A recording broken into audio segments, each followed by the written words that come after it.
Upacara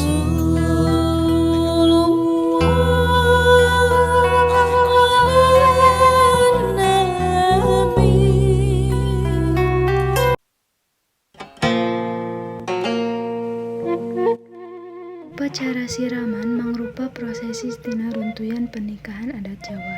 Siraman sok dilakukan saat acan prosesi kawinan. Siraman secara harfiah hartosna siram. Tradisi ieu mangrupa perlambang pikeun nyucikeun jiwa sangkan engke panganten pameget bisa ngajalankeun bahtera rumah tangga kalawan bersih jiwa sareng raga. Prosesi siraman tradisional Sunda tahap kahiji anu kudu dilakukeun nyaeta nyekel aisan. Dina tahap ieu indung panganten bakal ngalepaskeun alungan pikeun indit ka tempat semprotan diiringkeun ku bapana anu marangan manehna mawa lilin. Ieu ngandung harti yen kadua kolot bakal gura-giru mungkas tanggung jawab maranehanana anu bakal diganti ku salaki putri maranehanana. Acara kadua yaeta dipangkon di mana calon panganten bakal dibarung ku kolotna. Salajengna nyaeta ngaras di dieu panganten bade ngumbah suku kadua kolotna dimimitian ku bapa heula.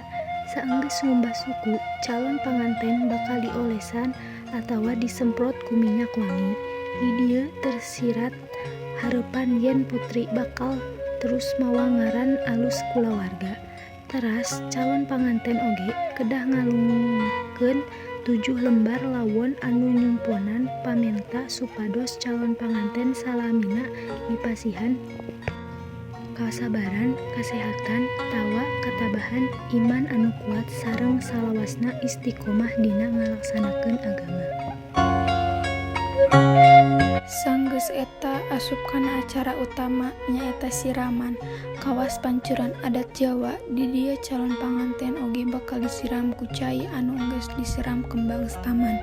Unggal kembang boga harti sorangan. Mawar sangkan panganten salawasna jujur, malati sangkan terus mawa seungit, ngaran keluarga jeung dipikaresep ku sararea. Serta kembang silang anu mawa harepan sangkan panganten mawa kasegeran jeung katenangan. Tahap anu terakhir nyaeta parebut bebetian jeung hampang atawa dina bahasa Indonesia adudahareun anu bentukna umbi-umbian jeung jajanan. Di dieu aya harepan panganten pameget dipasihan kalancaran rejeki sareng enggal menang turunan. Upacara babarit atawa tingkeban siraman asalna tina ngaran indung nyaeta Niken Santikeb istri Sedio.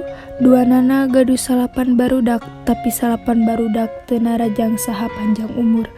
Aranjeunna geus nyieun sagala rupa usaha tapi teu fruitful, sahingga hiji poe maranehna pentur kasumping sata acan Prabu Jayabaya. Lajeng raja mamatahan aranjeunna ngalaman sabaraha ritual mangrupa wangun atawa cara anu tangtu dina ngalaksanakeun upacara keagamaan atawa upacara penting. Mulai